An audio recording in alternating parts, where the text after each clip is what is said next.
Bonjour à tous et bienvenue dans ce nouvel épisode de Yapat la Data. Cette fois-ci, on va vous proposer un épisode hors série sur un retour d'événement sur All In qui a eu lieu à Montréal. Donc aujourd'hui, je serai seul à poser des questions, mais je serai accompagné de Pierre Vanier, CEO de Flint, que vous connaissez déjà très bien, et Quentin Fabre du cluster numérique Digital 113 en Occitanie. Bonjour à vous deux. Bonjour Thomas. Salut Thomas, ça faisait longtemps. Et donc, quel est l'objectif aujourd'hui? C'est que vous nous partagiez vos impressions et les moments forts que vous avez pu voir lors de des différentes conférences sur All In. Donc, on va peut-être commencer par ce qui est nécessaire. Qu'est-ce que c'est que le Digital 113 et pourquoi vous êtes allé à All In finalement? Alors Digital 113, c'est un cluster d'entreprises du numérique en Occitanie. Donc on rassemble des entreprises du numérique au sens large, des ESN, des éditeurs de logiciels, des intégrateurs, des infogéreurs, etc.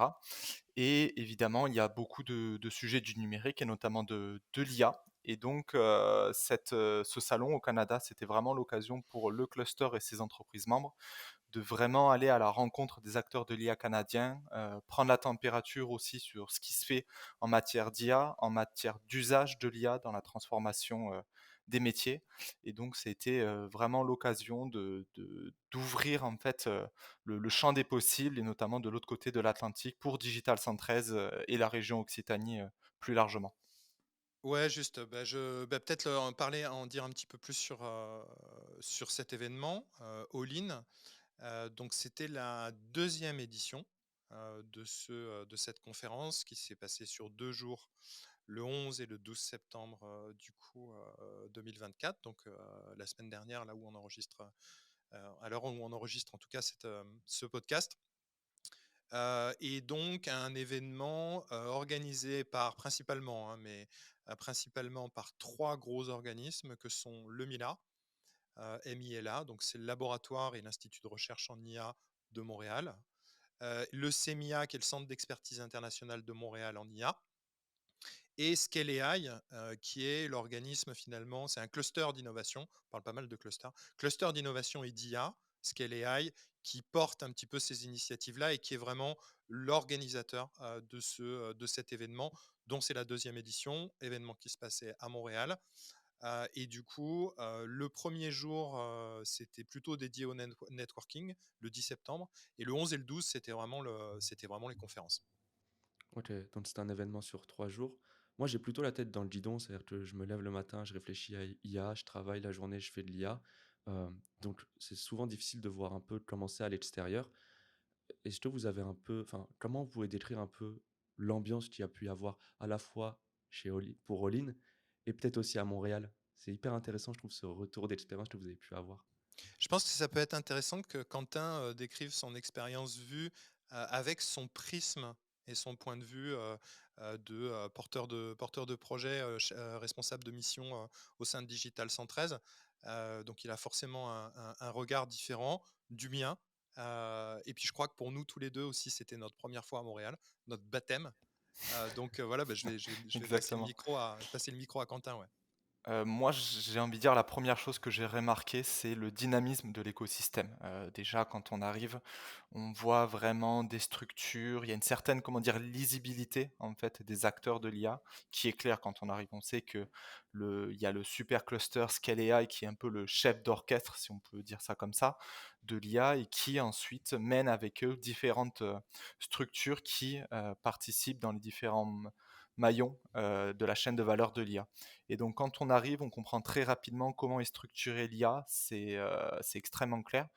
Et il y a vraiment une vraie dynamique, en fait, qui est portée par Scale AI. Ouais, moi de mon côté, hem,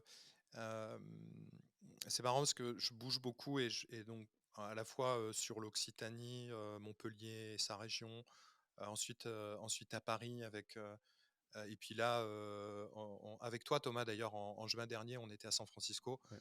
et puis, là maintenant à Montréal, donc ça fait 4 écosystèmes, 2 continents, 3 pays, avec effectivement des écosystèmes complètement différents et ça va peut-être paraître, un cliché, mais on sent vraiment, ce côté, où, le Québec, Montréal, le Canada sont vraiment, à cheval entre les deux cultures OK. européennes et nord-américaines.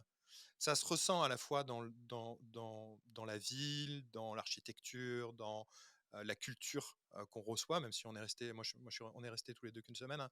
Et ensuite, ça se ressent aussi finalement quelque part dans, on pourra en parler un peu plus, mais les gouvernances et les directions des dynamiques des grands travaux IA que peut mener Montréal, le Québec, les États-Unis et la France, l'Europe. C'est-à-dire d'un côté, les États-Unis ultralibéral, à fond, le pied sur le champignon, all-in, sans mauvais jeu de mots cette fois, mais avec leur côté américain, avec le moins de régulation possible. Et on teste, si ça marche pas, on change, mais en tout cas, on teste, on va vite, etc. Le côté européen, on l'a vu avec les AI Act, qui est quand même un petit peu plus sur la réserve, un petit peu beaucoup plus réfléchi, avec la régulation, on est pour, on est contre, il en faut quand même, etc. Et de l'autre côté, ben, c'est justement cet acteur, le Québec, le Canada, Montréal, qui sont un peu entre les deux, où ils ont ce dynamisme, cette volonté d'y aller. Ils ont un écosystème qui est ultra, ultra riche, ultra développé et qui bouge beaucoup. Et de l'autre côté, ils le mettent, mais pas à n'importe quel prix. C'est un petit peu ce que je voulais dire aussi. Donc avec des encadrements, avec de la vigilance, avec de l'éthique. Et voilà, c'est un peu ce que j'ai ressenti. Ouais. OK. Moi, ça me paraît un peu enfin, ça me paraît nécessaire parce que je les États-Unis sont vraiment proches, en fait, du Canada. Donc pour les Canadiens, de façon générale, qui parlent, certains français, mais surtout anglais, j'imagine qu'il faut des choses pour retenir aussi les talents. Enfin, je pense que c'est une plus grande discussion ça, mais il faut trouver des façons de retenir. Ouais, carrément. Bah, au niveau talent, on l'a souvent dit, mais je crois que le Québec, le Canada sont des creusets de talent et de ressources pour les Américains, qui trouvent effectivement des super software engineers, des super chercheurs aussi, hein, voilà, qui ont la biculture. Voilà, avec la francophonie anglophone parfaitement et un super écosystème académique avec des très grandes universités, tu vois, McGill ou d'autres, etc. Donc vraiment une belle énergie, quoi. C'est une très bonne chose et je me demandais justement cet événement, All In, est-ce qu'il y avait un mot d'ordre? Est-ce qu'il y avait, un une direction bien particulière sur ces conférences? Je pense que vraiment le salon all-in était sur l'utilisation de l'IA au service des différents métiers, que ce soit dans différents secteurs de la finance, de la santé. C'est comment l'IA est en train de transformer ces différents métiers, la façon dont on aborde, ces différents secteurs en fait et qu'est-ce qui va se passer dans 5 ans, dans 15 ans ou dans 30 ans. Et ça, c'était OK. vraiment le cœur même en fait, de cet événement. C'était qu'est-ce qui va changer demain et comment ça va transformer nos vies parce que tout va très vite, qu'on le veuille ou non. Tout va changer assez rapidement en fait avec l'IA, que ce OK. soit dans notre travail ou même dans notre quotidien. Et j'ai une question vis-à-vis de ça justement. Est-ce qu'on est cherché à montrer pourquoi on fait de l'IA ou comment on fait de l'IA? Est-ce qu'en fait, C'est une bonne c'est une question, question mais ouais, c'est une question dans le c'est une vraie sens où question. est-ce que les par exemple les banques, le monde de la santé, ils cherchent encore à comprendre pourquoi on devrait faire de l'intelligence artificielle, pourquoi il nous faut des datas? Bon, ce qui est quand même 2 mondes bien différents. Ou comment en fait, maintenant qu'on a des datas, on met en place une stratégie IA? Bon, Moi, peut-être que c'était pas du ouais, tout moi l'objectif. j'ai plutôt ressenti le deuxième OK, point, mais je voudrais revenir sur ce que disait Quentin. Euh, L'IA, par la transformation qu'elle va opérer sur les métiers, je vais aller un peu plus loin que ce qu'il dit. L'IA va transformer les métiers et transforme les métiers. Elle est en train de transformer les métiers au moment même où on parle. Va transformer les industries et va forcément, par impact et par effet de bord, j'ai envie de dire, transformer nos sociétés. Et moi, ce que j'ai ressenti, donc effectivement, au-delà de l'IA va changer nos métiers, nos industries, comment s'adapter, etc., j'ai aussi ressenti très fortement, notamment j'ai réécouté Valérie Pisano, qui est la CEO de Mila récemment, et Joël Pinault, qui est la VP AI Research de Meta à Montréal, en podcast. Et on ressent comment faire pour que ces transformations de nos métiers, de nos industries, etc., et donc du coup de notre société se fasse avec la société, pas contre la société. Comment on fait qu'effectivement, et ça on peut le voir avec aussi les travaux et la forte influence qu'a Yoshua Benji, je crois, Yoshua Benji, Bengio, je crois, c'est Sûr, Joshua le grand Benji. chercheur et responsable du laboratoire d'informatique Mila, du coup, à Montréal, et qui a vraiment une vision, qui porte vraiment une vision d'intelligence artificielle qui doit se faire non pas au détriment, mais pour la société et pour la sustainability, donc le développement durable, etc., etc. Donc moi, j'ai vraiment ressenti beaucoup, beaucoup ça.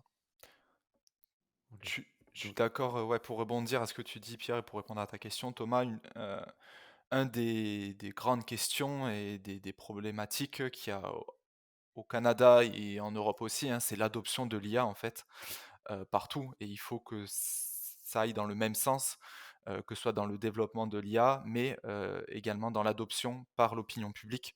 Et donc il y a beaucoup eu de conférences autour de, comment sensibiliser, comment acculturer et leur démontrer qu'avec de l'IA, c'est un gain de productivité, mais qu'il faut prendre le temps de développer une IA responsable et éthique. ouais, donc là, on est vraiment dans de la pérennité, comment on met de l'IA à travers le temps pour que ça soit utile pour notre société. Je suis obligé de faire le parallèle avec ce que j'ai vu à San Francisco avec toi, Pierre. J'imagine que l'audience, elle était drastiquement différente finalement, non?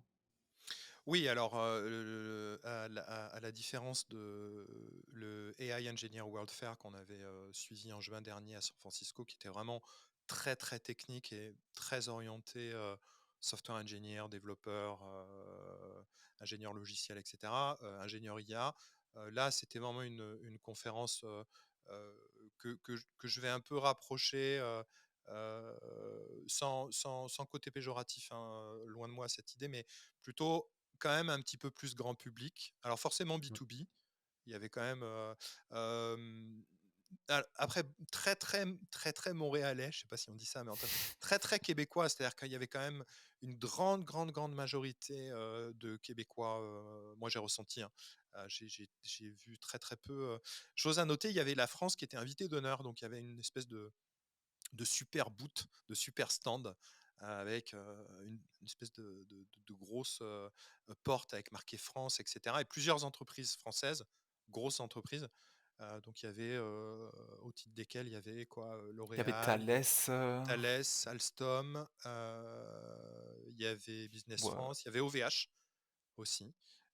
Et donc voilà, il y avait plusieurs grosses OK. entreprises qui venaient montrer leurs solutions, mais B2B, quand même orienté business, network, même si dans ce genre d'énormes conférences, c'est pas tout le temps évident de faire du networking puisque les programmes sont chargés.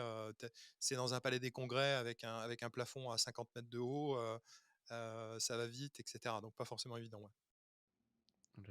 Et j'ai quand même l'impression qu'il y a eu moins d'effets waouh là aussi. L'objectif, c'était pas de faire Ouais, des coups d'esbrouf, c'était ouais. comment on s'en sert. Alors, OK. déjà, en fait, il y a moins d'effets waouh pour différentes raisons. À mesure qu'on avance dans le temps, cette transformation et cette vague IA, on l'observe avec un œil qui est différent.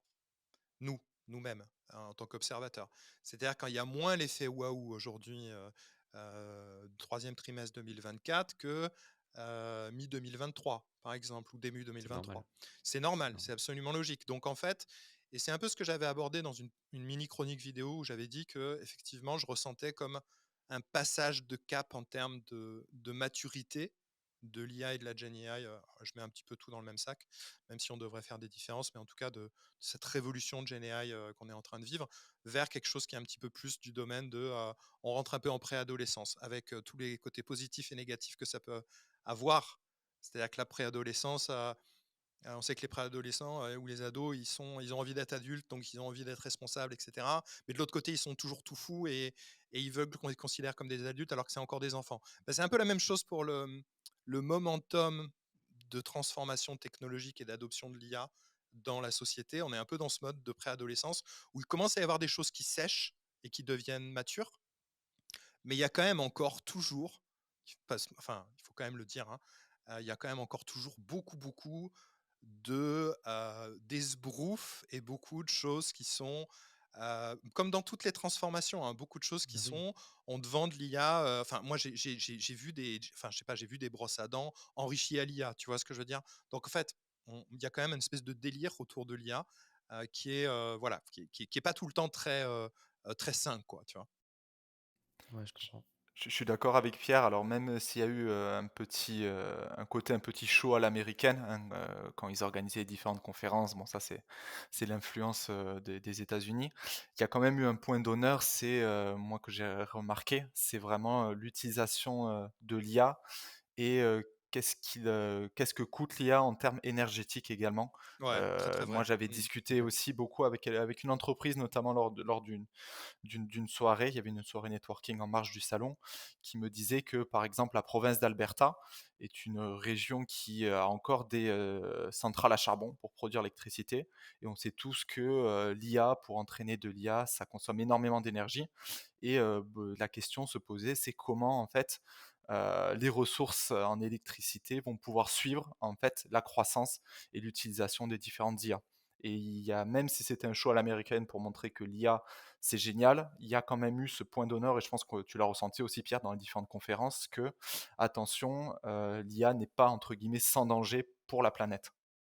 Je crois ouais, ouais, je suis entièrement d'accord avec toi, Quentin. Et d'un autre côté, rétrospectivement, en fait, je pense aucun organisateur de salon de conférence autour de l'IA aujourd'hui pourrait faire l'impasse sur un tel sujet, au risque de se faire taxer gravement, parce que on peut pas ne pas avoir ces sujets-là en point focal, en ligne de mire et en attention vraiment particulière. Après, si je veux vraiment critiquer et aller un petit peu plus loin, aujourd'hui, les problématiques d'énergie par rapport à l'IA, ils sont là et ils sont de plus en plus là parce que, même si à mesure, de l'évolution, les modèles deviennent, plus frugaux, plus petits, on a des meilleurs usages et cetera. En fait, de l'autre côté, on se retrouve avec une, courbe d'adoption, de ces outils, une courbe de développement de ces outils qui est, absolument exponentielle. Donc on continue à avoir besoin de toujours plus d'énergie et malheureusement, en fait, aujourd'hui, on a, l'énergie nucléaire, on a, l'éolien, le solaire, mais en fait, on n'a pas une nouvelle arrivée d'énergie, sustainable, qui croît de la même manière. Donc on a forcément un problème. On a forcément un problème. Et aujourd'hui, les solutions ou les initiatives à mettre en place, ben elles sont pas faciles, elles sont pas simples, elles sont pas triviales. Et beaucoup de gens travaillent dessus et on n'a pas forcément la réponse. La réponse, ça va pas être d'arrêter tous les serveurs demain matin.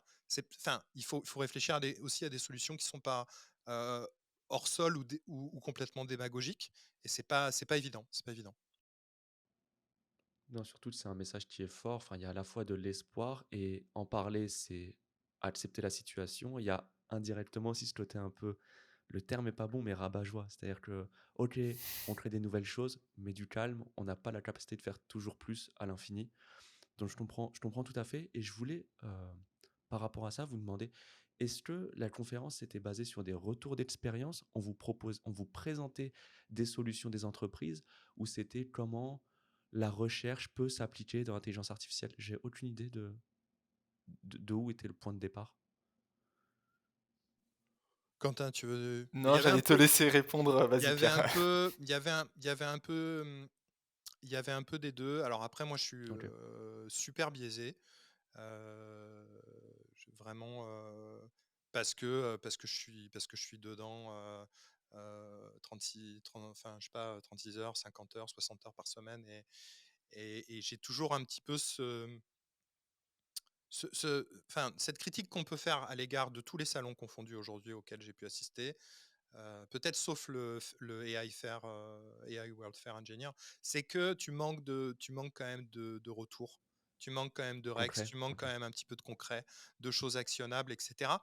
Et finalement, c'est aussi assez logique parce que tu vois, en parallèle de ça, nous, avec Flint, on est en train de lancer une conférence sur l'IA et la MedTech qui va avoir lieu à Montpellier le 10 Ouais. octobre.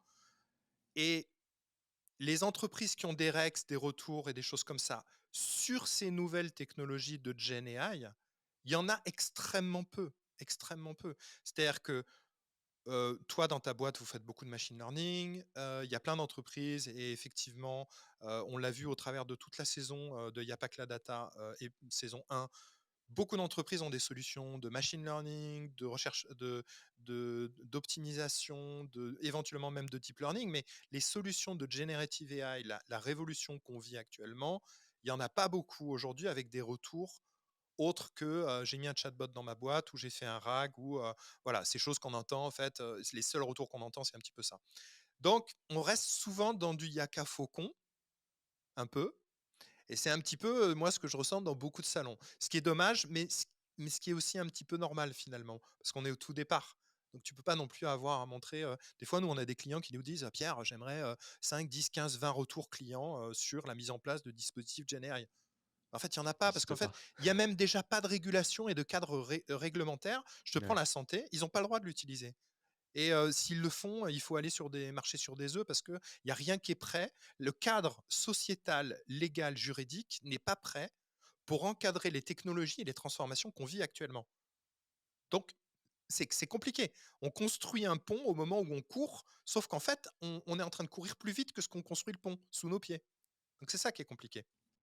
ouais, tout à fait. Tout le monde veut faire la même chose, mais après, si jamais si on fait du marketing sur sa solution et qu'en fait elle n'est pas parfaite, ça peut aussi nous retomber dessus. Je pense qu'il y a ces craintes qui ont des vrais risques en réalité. Et puis il y a un truc aussi qu'il faut pas oublier, c'est que tout le monde est prêt à y aller. Peu de gens sont quand même prêts à y aller en premier. Premier point. Deuxième point, peu de gens sont prêts à y aller dans un momentum économique et une conjoncture Ah ouais, mondiale qui est pas facile. ça c'est On vrai. l'a vu, hein, on l'a vu partout, hein. Pas facile, hein. Nord-Amérique, Canada, et cetera, il y a des layoffs, il y a voilà, il y a une baisse de la demande, une baisse de un ralentissement de l'économie mondiale, et cetera. Donc en fait, on a envie d'y aller, on a envie de retour, mais on n'a pas trop d'argent. Enfin, c'est toujours le même dilemme, quoi. Ouais, c'est ça, c'est ça. Et tu avais un point peut-être, Quentin, par rapport à ça aussi? Non, je suis d'accord avec Pierre. De toute façon, ça s'est vu dans la programmation, du salon, hein. Beaucoup de démonstrations, d'utilisation dans tel secteur, dans tel métier, dans tel cas d'usage. Mais finalement, des vrais, retours d'expérience où il y a du recul pour vraiment ensuite aider à orienter, il y en a eu quelques-unes, mais vraiment vraiment marginales. C'est-à-dire qu'il y a on le sent qu'on est encore dans une phase d'expérimentation, qu'il n'y a pas assez de recul pour vraiment dire: «Voilà ce qui a bien marché, voilà ce qui n'a pas forcément bien marché», parce qu'on manque encore de temps. L'IA, mine de rien, c'est quand même assez récent et donc je pense qu'il faudra encore quelques années pour avoir des vrais retours d'expérience et de partage sur des projets d'IA. Ouais, Ouais, surtout que quand tu retires, les entreprises ou les exposants ou les gens qui ont des solutions où ils mettent IA partout, mais en fait, derrière, c'est, un système expert ou c'est, au mieux, un petit peu de machine learning avec beaucoup de data, et cetera. Quand tu retires, les choses qui sont des POC, des proof of concept, des prototypes, donc qui sont vraiment à l'état de l'art et de la recherche, c'est-à-dire qu'en fait, c'est des choses qui ont pas scalé, qu'on n'a pas essayé à faire scaler ou qui sont tout simplement pas scalables, par exemple, tu vois? Ou qui sont même juste pas prêtes d'un point de vue réglementaire. Encore une fois, tu peux montrer des tout petits trucs sur, par exemple, dans le domaine de la santé, de la biologie, et cetera. Tu peux montrer des choses, mais sur des cadres et des jeux de données qui sont extrêmement restreints et c'est des choses qui n'ont pas été testées sur le grand public ou qui sont pas, approuvées par tel ou tel organisme, validateur et régulateur. Donc quand tu enlèves un petit peu tout ça, en fait, bah, il reste pas grand-chose, tu vois? Nous aussi, chez Flint, on fait des softwares avec, de la GenAI et des choses comme ça. Pour l'instant, ça reste quand même encore à l'état de MVP qu'on doit tester auprès de clients, et cetera. Donc et tu fais pas de retour sur un MVP, tu vois? Tu fais pas de retour sur un prototype, quoi. je suis assez d'accord et je voulais vous poser la question sur les conférences, mais je voulais juste revenir sur un point en avant. Est-ce qu'on vous a parlé des ChatGPT, de Claude? Est-ce qu'on vous a parlé des chatbots justement? Est-ce que c'était des choses beaucoup mis à l'honneur ou on les a mis un peu sous le tapis cette fois-ci? Pas tant que ça, moi perso de mon côté, j'ai pas le souvenir que ça a été, le cœur du sujet.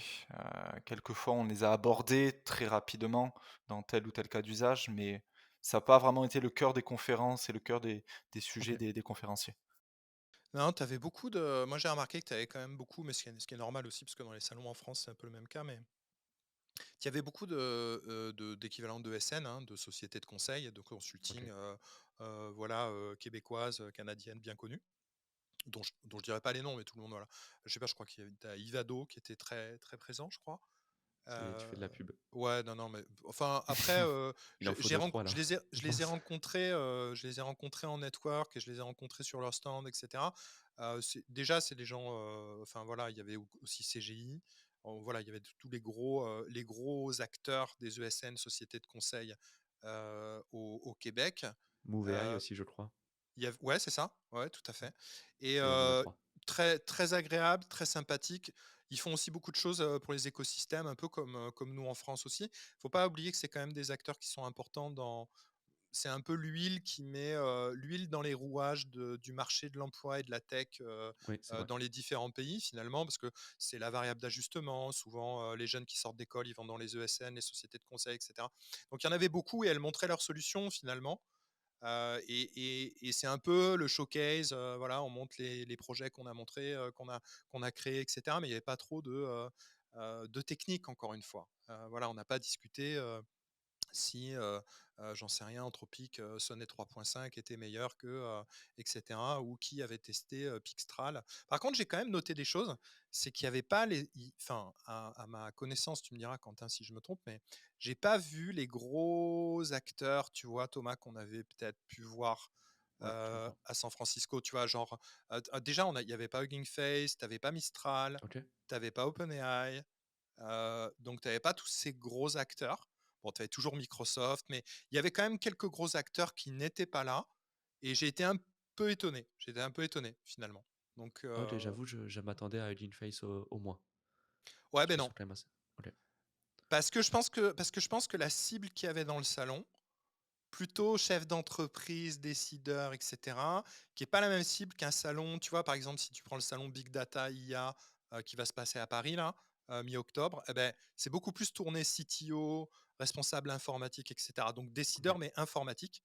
Et auquel cas, tu vois, tu peux plus trouver des boîtes qui sont des vendors ou des sociétés qui proposent des solutions, et cetera. Donc c'est un peu normal qu'elles y aient pas été, mais quelque part, c'est un peu elles qui font aussi toutes les solutions, les techniques et les choses qui sont Bien sûr. intéressantes à voir, quelque part. Mmh. Est-ce que l'objectif à la fin, quand tu vis tes 3 jours, à all-in et tout ce qu'il y a autour, est-ce que l'objectif quand tu arrives le lundi matin à ton travail, c'est d'avoir des nouvelles idées pour ouvrir des nouveaux budgets ou c'est, pour, envoyer des messages aux personnes que tu as rencontrées la semaine d'avant? C'est peut-être ça que j'ai du mal à saisir. Je te si en fait, c'est beaucoup de retours d'expérience, mais qu'il y a pas de choses très concrètes et encore une fois, là, c'est pas un jugement de valeur, c'est la réalité. Il faut aussi, c'est des enjeux économiques, j'allais dire diplomatiques. Il faut être sûr de ce qu'on présente. Comment on revient ensuite de cette expérience le lundi matin? Tu veux prendre la parole, Quentin? Moi, Ou je dirais que comment dire? Que la mission, en fait, pour Digital 113, je vais plutôt parler de Langue Digital 113, c'était vraiment déjà de faire connaître Digital 113 sur la scène internationale. Ça, je pense que OK, la chose a été faite, a été accomplie, que ce soit par l'intermédiaire de Pierre ou moi-même en discutant avec différents acteurs, que ce soit des institutionnels ou des privés. Mais surtout, l'objectif, c'était de faire des contacts pour ensuite vraiment monter des projets, notamment à travers des appels à projets européens type Horizon Europe ou même Interreg. Bon, au niveau du Canada, c'est un peu plus compliqué les Interreg, mais vraiment Horizon Europe avec des partenaires canadiens, puisque maintenant, euh, les Canadiens peuvent rentrer dans des projets dans le cadre d'Horizon Europe. Donc c'est super intéressant pour vraiment construire des ponts avec l'écosystème du coup canadien qui est vraiment, comme je disais, vraiment dynamique. Et après, de toute façon, comme j'ai envie de dire, à chaque sortie de salon, qui sont intenses, hein, on rencontre énormément de monde, on échange énormément de cartes de visite. La vraie question, c'est maintenant comment transformer tous ces contacts, toutes ces cartes de visite, en fait, en réels projets, en réelles initiatives pour passer de networking à l'opérationnel. Et ça, il y a encore besoin encore un peu de recul, je pense. Je pense que ça fait juste une semaine qu'on est rentré avec Pierre. Il y a besoin encore un petit peu d'absorber, de comprendre ce qui s'est passé, de comprendre qui on a rencontré et commencer à réfléchir de bon, ok, opérationnellement parlant, vers où on se dirige maintenant. OK. ouais, moi c'est toujours une question qui est légitime, mais qui est toujours très difficile d'avoir les ROI de ce type d'événement, etc. Et d'autant plus, j'ai envie de dire, de nos jours, où les gens sont extrêmement sollicités par tous les canaux possibles et inimaginables.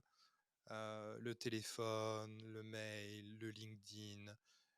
Donc créer des vraies rencontres et des vrais moments et des vraies rencontres avec les gens, aujourd'hui, c'est de plus en plus compliqué dans un monde qui est, bizarrement, hein, c'est paradoxal, mais toujours de plus en plus connecté.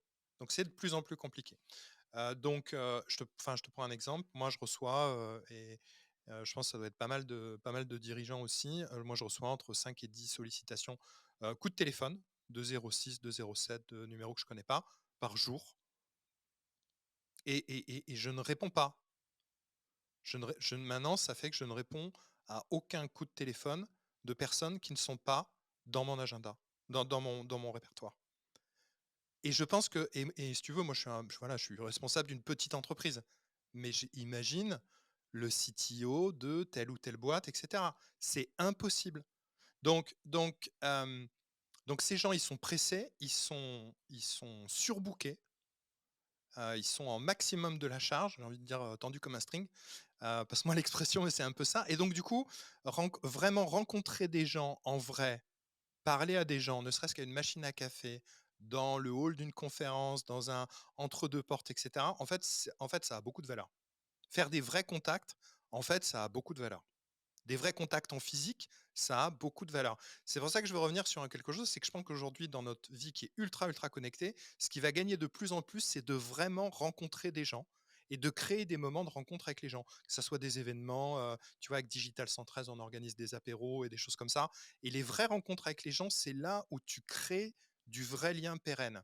Et je te prends un exemple. Moi, il ne m'a pas fallu d'un milliard de contacts, mais je sais que j'ai rencontré au moins 4 personnes très, très intéressantes et avec lesquelles je vais créer et maintenir du lien.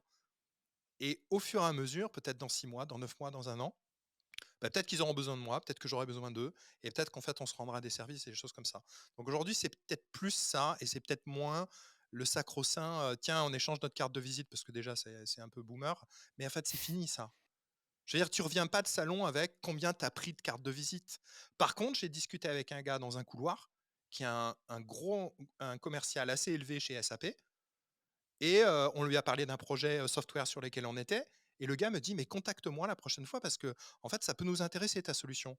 Et en fait, ça se fait en fait au détour entre l'entrée du salon et les toilettes 10 mètres plus loin. Donc en fait, c'est ça, c'est ce genre de choses qu'on peut, et c'est difficilement quantifiable sur le moment donné T. Ça va peut-être donner bien plus tard, tu vois. Voilà. Bah, c'est peut-être pour ça qu'Amazon, rappelle 5 jours sur 5. C'est peut-être ça l'objectif finalement? Mais bon, peut-être que je digresse, mais Ah, finalement là, la là, tu fais une pardon, digression, parce excusez-moi. qu'on Hop, pourrait, hop, on hop, pourrait en parler beaucoup hop. d'Amazon qui fait revenir 5 jours sur 7, 5 jours sur 5, ses développeurs, ses software engineers au bureau. C'est un gros, gros, gros sujet. Peut-être on pourra en parler, mais là, c'est encore autre chose. OK, on coupe, on cut tout de suite la partie. C'est un point aussi que j'ai peut-être pas spécialement compris, mais est-ce que parmi les conférences, les interventions auxquelles vous avez pu assister, il y a des choses qui vous ont vraiment, je ne veux pas dire tenu en haleine, mais qui vous ont vraiment plu ou que vous mettez dans vos bagages en revenant en France? Moi, c'est vraiment un sujet qui m'a beaucoup intéressé. C'était, sur notamment les sujets de l'IA pour la prédiction, hein, l'IA prédictive. Et moi, alors après, c'est plus un côté personnel, mais je suis pompier volontaire à côté. Et il y a vraiment une conférence, c'était qui m'a marqué, qui m'a vraiment intéressé, c'était l'IA pour prédire, et je crois c'était l'IA pour prédire et allouer les ressources paramédicales. Donc c'était vraiment une IA qui t'aidait à la prise de décision quant à ton effectif que tu avais besoin en fonction des périodes, en fonction en fait des saisons, des périodes d'activité, et qu'il prenait en compte énormément de paramètres de data en fonction de la météo, en fonction si c'était le printemps, l'hiver, en fonction de s'il y avait des gros événements, des festivals de musique, et en fonction des différents retours avec plusieurs datas de plusieurs pays qui te permettaient de dire, ben voilà, tu auras besoin très certainement d'au minimum tel effectif avec telle compétence ce jour-là à tel endroit. Et ça, c'est vraiment une des choses, l'IA, elle aide à la prise de décision qui, je pense, va beaucoup bouleverser les métiers de demain. Bah, je trouve que c'est hyper intéressant ce que tu présentes, Quentin, parce que je trouve Bah, déjà, c'est un très beau sujet, mais je trouve que l'IA, elle a bon dos dans cette histoire. Je ce qui compte à la fin, c'est pas l'intelligence artificielle, cette optimisation sous contrainte, on le fait tout le temps. Mais en fait, ce qui améliore beaucoup les choses, c'est les données. Tout devient connecté, on a des données tout le temps, en permanence, qui nous permettent de croiser des informations. Et en fait, la vraie révolution pour moi, elle est dans la data à ce niveau-là. C'est carrément ça, c'est vraiment la l'IA et la data au service de l'humain et ça que je pense que beaucoup d'entreprises, commencent à l'assimiler que, c'est vraiment au service de l'humain et pas l'IA au service de l'IA, c'est vraiment des choses concrètes, facilement, enfin facilement, c'est un bien grand mot, mais applicables directement, à notre activité et à notre quotidien. Ouais, et puis moi de l'autre côté, bah, je reviens sur ce que tu as dit, Quentin, sur l'IA for good, que j'ai bien aimé l'intervention de Hugo Larochelle, je crois, qui était un chercheur de Google DeepMind. Et effectivement, où tu mets des algorithmes d'IA pour aller venir détecter, parce que je sais qu'ils ont eu énormément de problèmes d'incendie au Canada, Ouais. vraiment de L'été dernier, gigantesques, ouais. ouais, gigantesques incendies, etc. Et donc là, c'est mettre l'IA au service de l'environnement, et je trouve que c'est un bon retour de manivelle, et qui permet de boucler par rapport à ce qu'on disait finalement au départ. C'est mettre effectivement l'IA qui certes a besoin de ressources, mais aussi va pouvoir permettre, on sait que le temps est ultra important dans le cadre de détection d'incendie.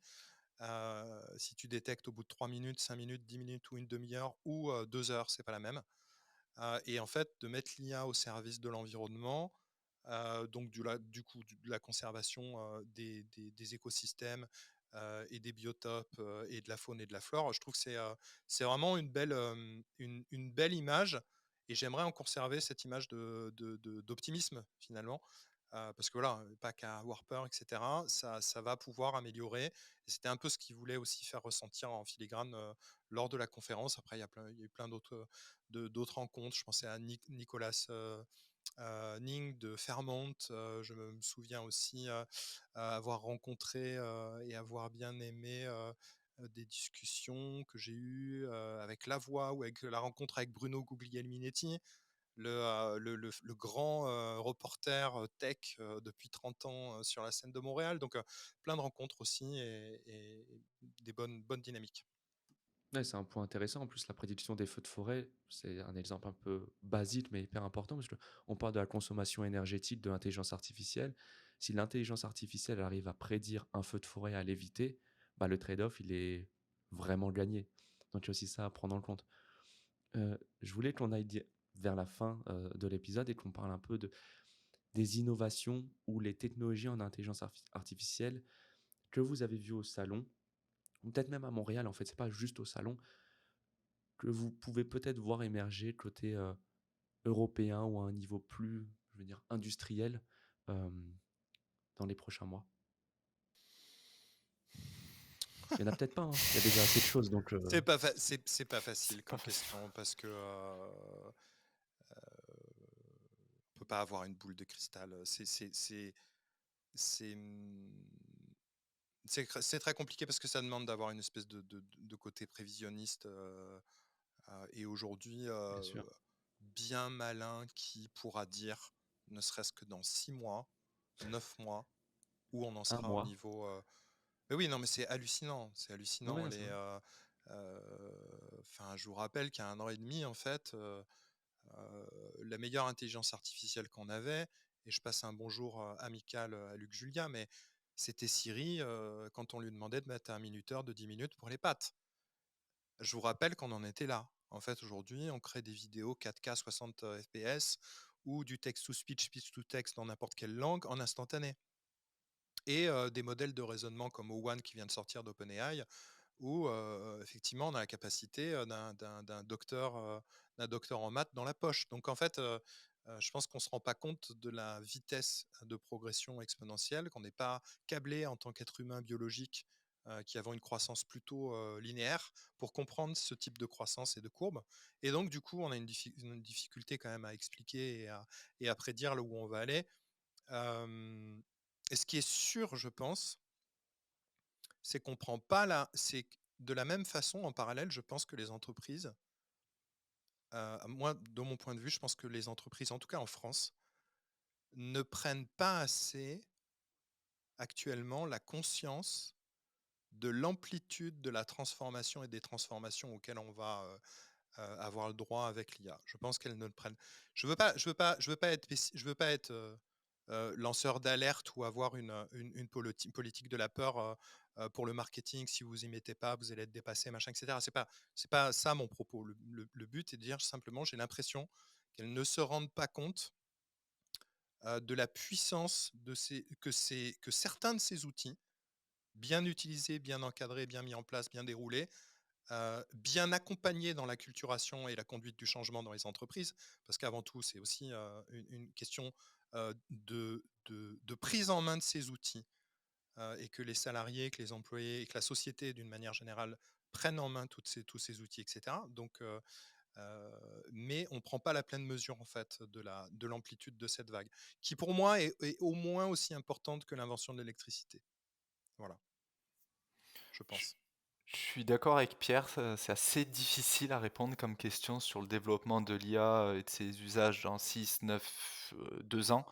Parce qu'il y a tellement de variables aussi, je pense, à prendre en compte autour de l'IA. Je pense qu'on peut le voir en ce moment aussi avec la campagne présidentielle aux États-Unis. On voit des fausses vidéos créées de sénateurs. Récemment, je crois qu'il y a eu une fausse vidéo du vice-président en train de faire un peu un striptease, je crois. Et il peut se passer tellement d'événements qui peuvent du jour au lendemain soit accélérer l'utilisation de l'IA ou soit justement la freiner. Et donc je pense il faut être prudent sur les gens qui font des prédictions, évidemment, parce que tout peut aller vite et tellement de variables en fait à prendre en compte. Il va y avoir un nouveau Covid, tout va se freiner. C'est pas ce que je souhaite, mais on l'a vu il y a 4 ans maintenant. Ça nous est tombé dessus en 2 mois, quoi. Donc difficile à répondre. Ah, je suis d'accord. Même une cyberattaque, hein, sur une entreprise comme OpenAI ou ce genre de choses, ça peut avoir des conséquences aujourd'hui dramatiques. Ah ben on l'a C'est vu, hein, quand tu as eu, à un moment donné, tu as eu ChatGPT, OpenAI qui était en panne. Du coup, tout le monde OK. s'est rué sur Anthropic. Du coup, par effet de domino, ça a planté tout Anthropic. Et aujourd'hui, avec ça va devenir tellement ultra présent dans tous nos systèmes, comme est devenu Internet finalement. Aujourd'hui, tu coupes Internet, on va être les premiers à dire bon, ben, on se met au café, on fait quoi? Tiens, il faut qu'on discute. Ah ben, j'ai plus accès à mon téléphone, j'ai plus accès à rien. Ouais, c'est vrai, Tu n'as plus c'est accès vrai, à Slack, tu n'as plus accès à GitHub, tu peux plus travailler. Enfin, il y a beaucoup de gens dans c'est les vrai. économies, en tout cas du savoir et entre guillemets ex-col blanc, qui peuvent plus travailler s'ils ont plus Internet. Bon, ben aujourd'hui, demain, ça sera pareil quand on n'aura plus ChatGPT ou d'autres, hein, d'ailleurs, hein, ou ses successeurs, mais en tout cas tous ces outils, à mesure qu'on en devient dépendant finalement, de plus en plus dépendant. Mais on en devient dépendant après pour des gains en productivité. Moi, je le vois dans notre société, chez Flint, là, tout le monde utilise l'IA tous les jours. Tous les jours. Ouais. Tous les jours. Et par rapport à il y a 6 mois, ou encore plus, il y a 9 mois, l'entreprise dont elle est capable de produire en tant qu'output, valeur ajoutée, etc., est complètement foncièrement différente par rapport à ce que permet ces outils. Ces outils. J'ai encore 2 questions avant de terminer le podcast. La première, c'est, hem, ça peut être bizarre, surtout posé à la fin de l'épisode. Est-ce que l'engouement était positif, neutre ou négatif? Est-ce que les gens avec qui vous avez pu parler, ils étaient pour l'intelligence artificielle? Donc je parle pas de la côté présentation, mais ceux qui sont venus. Est-ce qu'ils est-ce que vous avez senti quelque chose? Est-ce qu'ils avaient besoin peut-être d'être rassurés même? Allez, Moi, dites-moi je la dirais de mon vérité. côté plutôt pour, mais quand même avec ce point de vue, cette vision européenne de dire quand même attention. C'est-à-dire que je pense que si les gens OK, participent au salon de l'IA et viennent de l'Europe pour aller au Canada, c'est que c'est un sujet qui les intéresse et que je pense que si on voyait, hein, tout le monde était en train de networker, discuter, c'est qu'ils étaient plutôt enjoués, il y a un certain engouement pour l'adoption de l'IA dans les usages. Mais il y a quand même vraiment ce regard européen de on y va, on se lance, mais quand même on ne fait pas n'importe quoi et on fait attention à ce qu'on produit et ce qu'on communique. Moi, j'ai eu j'ai eu un petit sentiment des high fatigue ou des high lassitude. Petit sentiment, c'est-à-dire un peu, tu vois, je souffle un peu, mais Survendu? bah, tu sais, le côté, la fameuse, un petit peu dégonflement de la AI hype de la courbe de Gartner, tu sais, qui OK, fait vraiment ouais. une très grosse croissance et puis ce côté un peu décrochage.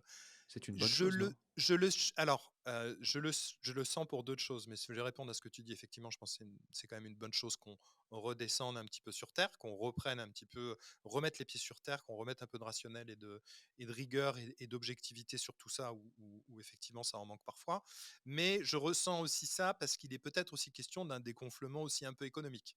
Donc voilà, un Ouais, ralentissement de l'économie bah, oui. fait que bah, tu es quand même un peu, enfin, tu vois, la fête est un peu moins folle en ce moment, tu vois. Ouais, c'est Euh, normal. Par rapport à ce qu'on a vécu aux États-Unis où c'était vraiment, enfin, tu avais quand même là vraiment l'impression que tout le monde était sous LSD. Mais c'était des Euh, esprits start-up un peu aussi, non? ouais, ouais, c'est ça. Yeah, ça Mais change, ouais. vraiment, c'est amazing, Amazing. awesome, tu vois, vraiment, enfin, tout est plus, quoi, tu vois. Donc là, quand même, c'est plus du B2B, c'est des pros, c'est des dirigeants. Voilà, il y a quand même ce côté un peu, non, mais attends, voilà, pas, tu vois. Donc, peut-être un peu des high fatigue aussi, ouais. Ouais, et puis c'est vrai que les acteurs ne sont pas les mêmes. Il y a beaucoup de PME au Québec. C'est pas une start-up. Il y Ouais, a pas besoin de c'est pas dire, les mêmes ouais, attentes, c'est pas les mêmes mindsets, c'est pas les mêmes cultures. T'as pas les mêmes, tu vois, attentes en non, termes bien de sûr, PME, petite entreprise. Je crois que c'est 80% des entreprises du Canada et Québec c'est sont beaucoup. des PME, qui ressemblent d'ailleurs beaucoup à l'écosystème, nous qu'on a en région, en Occitanie ou même en France, où il y a vraiment, majoritairement des PME et tu pas la même, façon de t'acculturer, de prendre en main ces outils. Plein d'entreprises ont pas encore, complètement avancé et sont matures sur leur transformation numérique, Ouais, bien sûr. sur leur data. Donc voilà, quoi, tu vois, Ouais, ouais, la hype. c'est aussi une gestion du risque. Quand Ah une oui, clairement. startup, c'est tout, elle met tapis sur l'intelligence artificielle Ouais. puisqu'il y a une hype. L'entreprise, elle doit être pérenne à travers le Eh temps. Elle oui, a des employés. bien sûr. Ouais, je comprends. Ok, Ouais. c'est super intéressant. Écoutez, j'ai une toute dernière question pour vous. À mes yeux, c'est la plus importante. Peut-être pas pour vous. Qu'est-ce que vous avez pensé de Montréal?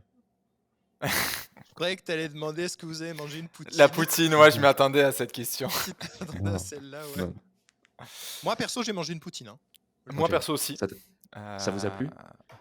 Par contre, là, tu vas être un peu déçu. J'ai pas plus, Ok, on pas coupe, plus aimé on que ça, arrête. hein. On arrête tout. Ouais.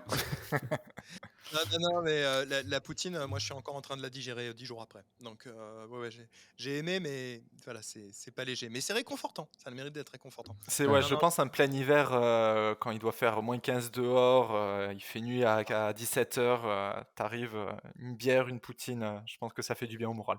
en tout cas, très accueillant aussi, les Québécois, les Montréalais, très accueillants, une ville sympa. On a eu vraiment une super chance pour le temps et bah, une envie d'y revenir parce que voilà, une semaine c'est un peu court et une semaine en salon c'est vraiment très court, quoi.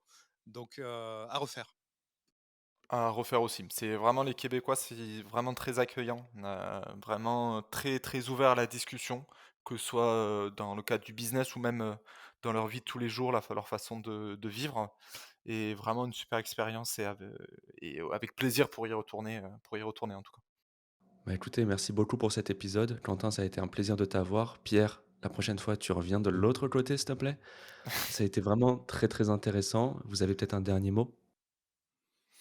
Ah, je vais pas dire de juron québécois, ça va pas passer. Interdit. Ouais. Non. Mais non, non, bah voilà, merci en tout cas. Merci beaucoup Quentin. Et puis au plaisir de faire une restitution un petit peu plus en petit comité avec les membres de Digital 113. Le 17 octobre, ouais. Ouais, tout à Pour fait. vraiment discuter de vive voix et échanger avec ceux qui se posent des questions, sur l'actualité canadienne et l'actualité de l'IA. Merci Merci Quentin, Thomas, merci beaucoup Thomas pour toutes tes merci Pierre. questions. À bientôt. Merci. Salut.